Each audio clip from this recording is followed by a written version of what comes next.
When an application needs to record a known number of spectra continuously, retrieving every exposure immediately over USB can add transfer and host processing delays between exposures.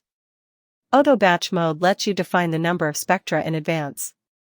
The spectrometer then completes the exposures continuously and stores the results temporarily in its internal buffer.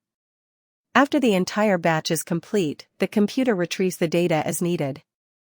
This approach is well suited to fixed count continuous measurements, production equipment, and spectrum acquisition started by software or an external signal.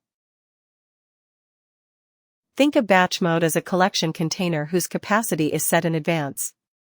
This video uses a batch of 256 spectra.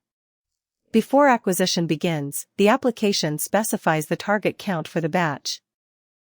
After acquisition starts, the first integration result is written to buffer 1, the next result to buffer 2, and so on. The completed count continues to increase until all 256 spectra are ready. The spectrometer does not need to wait for the computer to retrieve each spectrum between exposures. When the completed count reaches the preset value, the application begins retrieval. Batch mode should also be distinguished from ring buffer mode. Batch mode captures a predefined, finite number of spectra and processes them after the batch completes. Ring buffer mode is intended for longer continuous acquisition. It's storage cycles, so the application must keep reading data in blocks. Before setting the batch count, confirm the maximum number of spectra the device can store. This limit varies with the sensor pixel count. Refer to the frame number table in the current SDK documentation. The actual available value depends on the device and firmware. When entering batch mode, set both count and mode.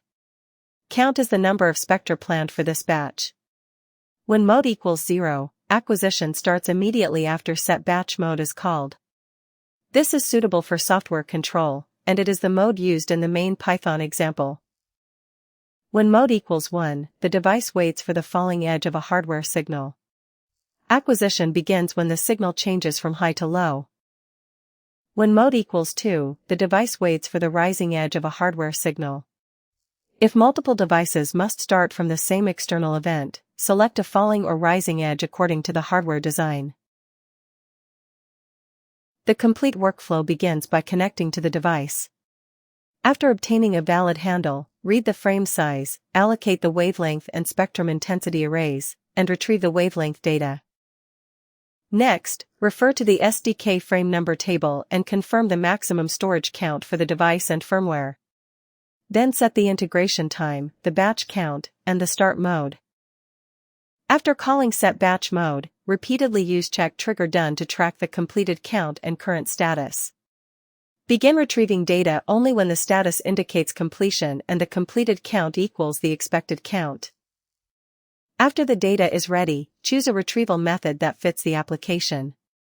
When processing is complete, call set batch mode again to begin another batch. To finish, set count to 0 and leave batch mode. Check trigger done provides both an error code and the current completed count. Error code 9 means that batch mode is not finished.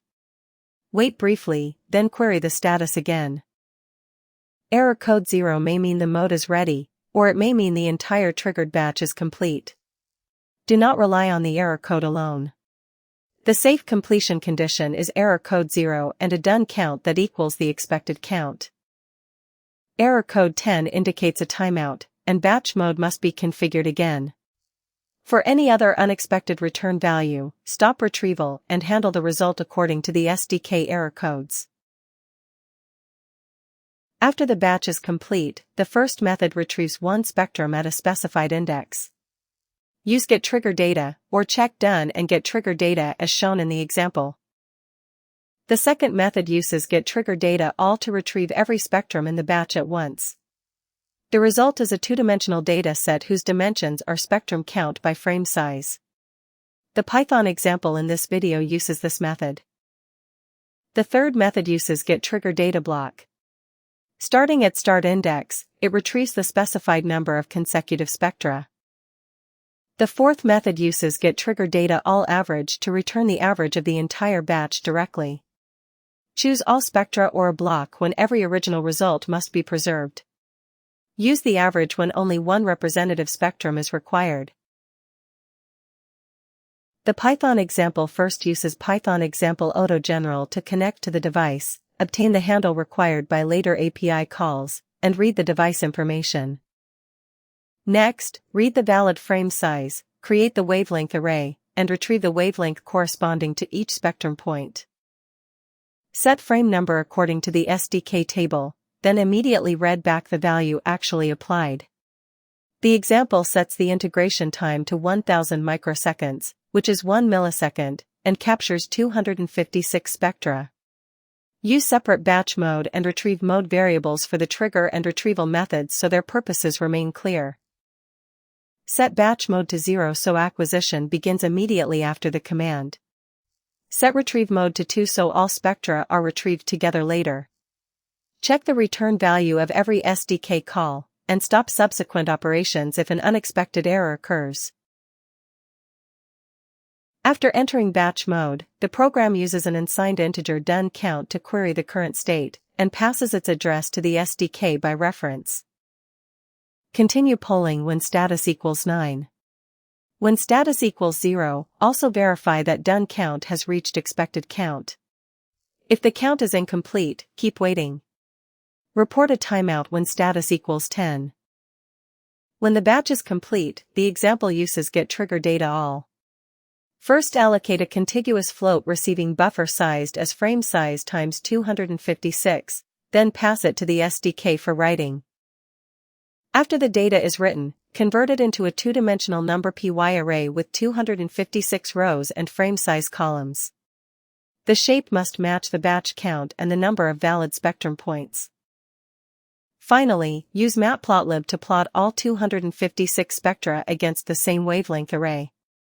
Display the curves with partial transparency to make the distribution and differences across the batch easier to observe. After retrieving the data, reset done count and call set batch mode again to begin the next batch. With hardware triggering, the next batch waits for the specified signal edge again. Place the complete workflow inside try and finally. Even if acquisition, retrieval, or plotting raises an exception, finally still runs. It first leaves batch mode by setting count to 0, then closes the device.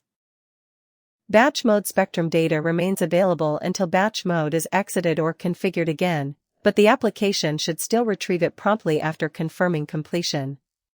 Refer to the frame number table in the current SDK for the maximum storage count. Actual support depends on the device and firmware. Here is the complete auto batch mode sequence. Connect to the spectrometer and obtain the frame size and wavelength data. Refer to the SDK to confirm the maximum storage count, then set the integration time, batch spectrum count, and start mode. After entering batch mode, keep checking both status and completed count. When the batch is complete, retrieve one spectrum, all spectra, a selected block, or the batch average as needed. In this video, getAll retrieves 256 spectra, which are converted to a number py array and plotted with matplotlib. To start the next batch, configure batch mode again. To finish, set count to 0 inside finally, then close the device. By correctly handling the fixed count, trigger mode, completion condition, and retrieval method, batch mode can be integrated reliably into automated measurement and production applications.